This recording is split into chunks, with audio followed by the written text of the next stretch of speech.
Queda dos juros. O Brasil comemora neste momento a menor taxa de juros da sua história. Estamos aí com 7,5% ao ano. E eu pergunto, no bolso do consumidor, a queda do juro garante aumento de consumo? E o cartão de crédito? Por que não repassa a queda dos juros para as suas faturas? A Selic, juros primários, caiu 12,5% para 7,5% no ano. 12 meses, agosto a agosto. Mas no cartão de crédito, senhores, as taxas são as mesmas há mais de 2 anos e meio. Seguem firmes, 100% ao ano. Selic, 7,5% ao ano. Estamos recebendo o economista Ricardo Amorim. Ricardo, coisa tá brava no cartão, hein? Ela sempre esteve, né? Ela nunca deixou de estar. Agora mais ainda, porque agora você tem uma taxa de juros de 7,5% e no cartão o juro continua o mesmo há 2 anos. Eu acho que é uma soma de várias coisas. Primeiro foi a elevação da inadimplência no próprio cartão. Então, como a inadimplência aumentou, as empresas de cartão, o que elas fizeram? Elas estão captando mais barato e não repassando essa captação mais barata para o consumidor final. Em segundo lugar... Mas o consumidor continua não preocupado com isso. Que aí entra um outro lado. O consumidor ele teve nesse período aumentos significativos não só de salário, mas mais gente empregada. Eu estava vendo um dado hoje assustador. 97% dos reajustes de salários que aconteceram nos últimos 12 meses, acertados pelos sindicatos, foram acima da inflação. O que significa que eles vão alimentar o consumo e a própria inflação. O resultado disso aqui os consumidores estão pagando, então os cartões estão cobrando.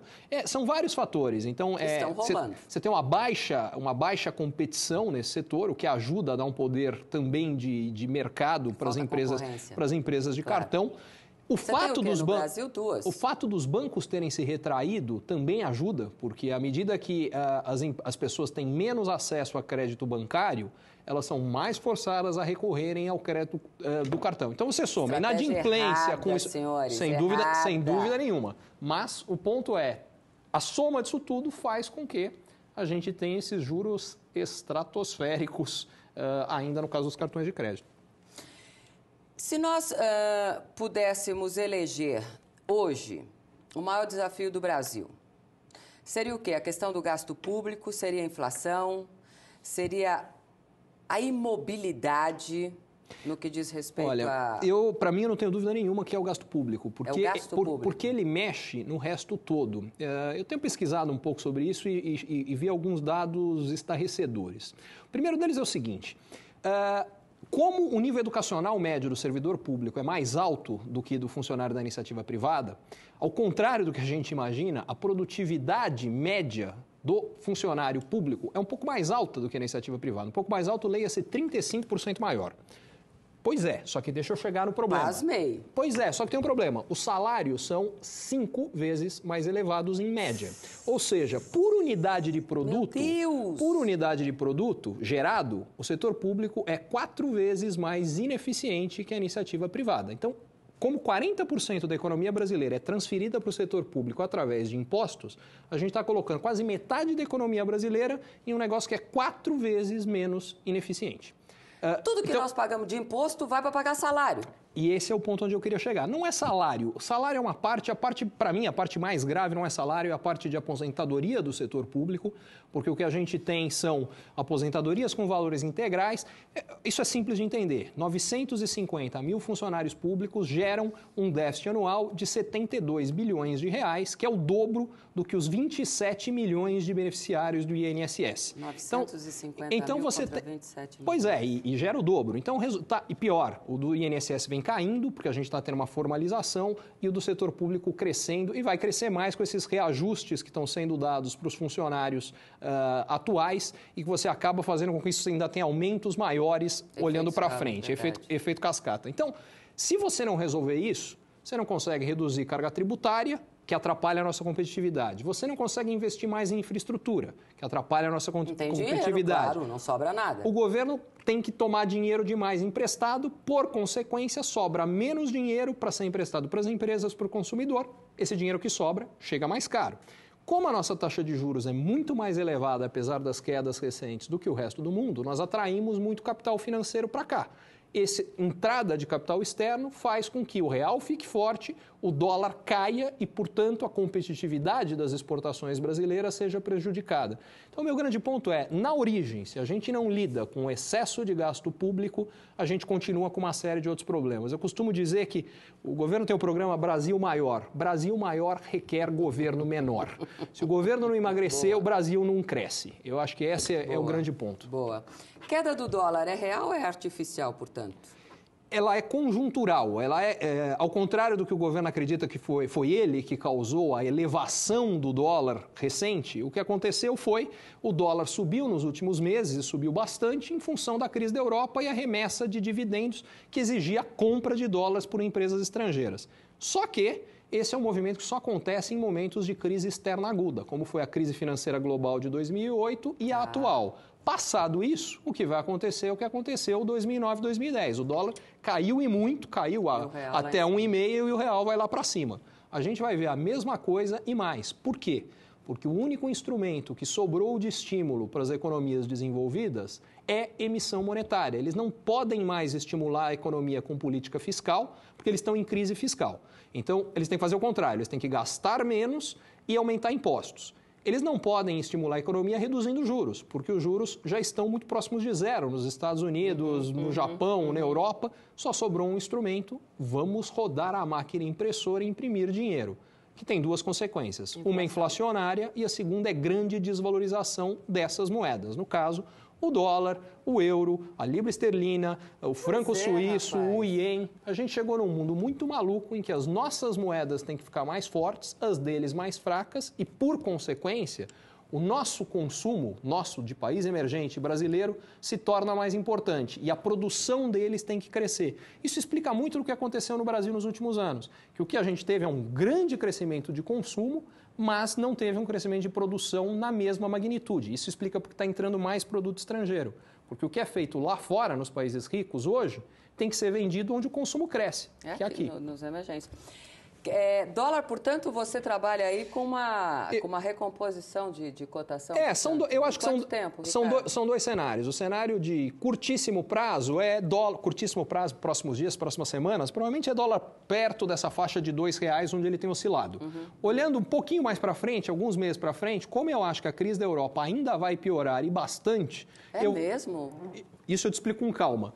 Mas eu acho que o dólar chega pelo menos não, mas próximo daqueles patamares de 2,50 que a gente viu em outubro do ano passado, com a piora da crise, que vai, como foi a de 2008, vai ter um ponto agudo que dura alguns meses e depois disso o dólar despenca abaixo do 1,5 que ele estava há cerca de 9 meses. Eu acho que a gente vai ter um dólar caindo muito e não vai cair sozinho, vai cair junto com as outras moedas dos países desenvolvidos. O euro vai cair mais, diga-se de passagem. Ai, que bom, minha filha está indo estudar vai ficar barato. Viajar para fora vai ficar barato. Comprar aqui em compensação vai ficar cada vez mais caro. Ricardo, a crise vai ganhar um contorno de maior densidade? O quê? Vai sair a Grécia? Como é que... Olha, Salete, se você me perguntar exatamente qual vai ser o gatilho da piora da crise, a resposta eu não sei. Porque ainda assim eu consigo te dizer que a probabilidade de piora é... colossal. Eu sinto isso, mas eu não consigo tecnicamente... Eu te explico.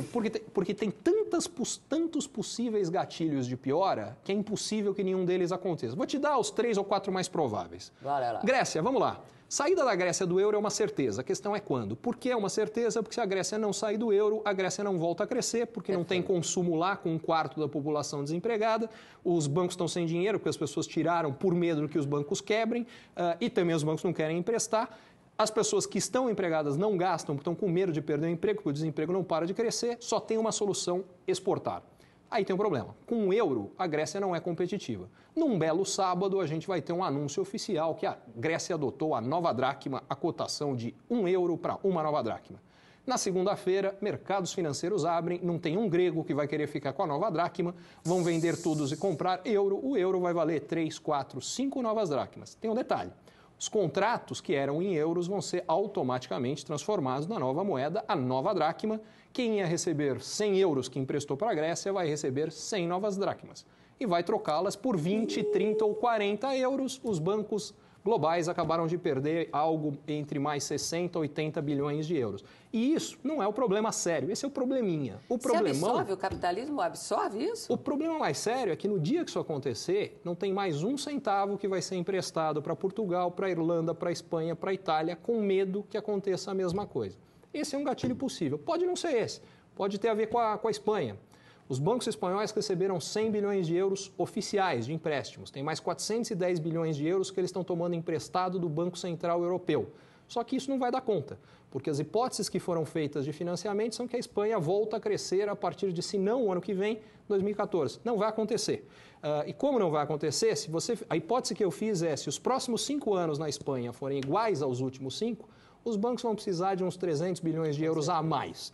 As províncias espanholas vão precisar de algumas centenas de bilhões de euros. O governo federal espanhol precisa de 450 bilhões. Se eu somar tudo, tem mais ou menos 1 trilhão de euros, só que na Europa só tem, e no FMI, 450 bi para emprestar. Explode o euro. Resumindo, eu não sei se explode o euro, se alguns países vão sair. O que eu sei é, vai ter muita chacoalhada, que pode vir daí, pode vir da Itália, pode vir de uma eleição que a gente tem na Holanda daqui a 2 semanas, que o parlamento holandês vai mudar, e talvez uma das consequências seja, não colocamos mais dinheiro nos pacotes de ajuda.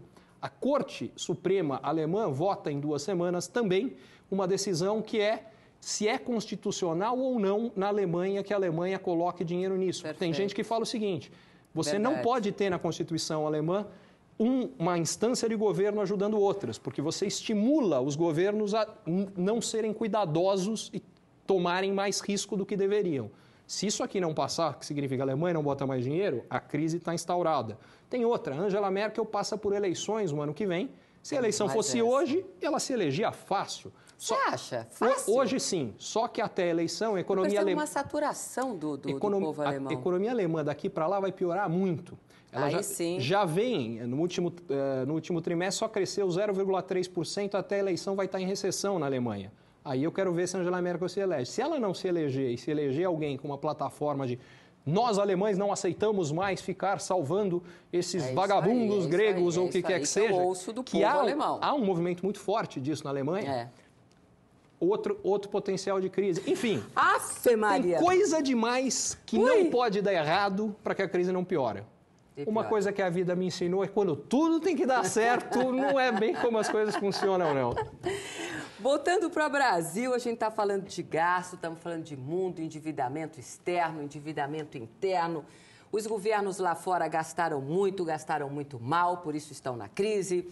O Brasil está gastando muito e está gastando muito mal. Ricardo acabou de nos colocar aí os riscos do desajuste das contas públicas, previdência, funcionalismo, reajuste e a corrupção. Vamos perguntar para Ricardo? Depois do intervalo, rapidinho.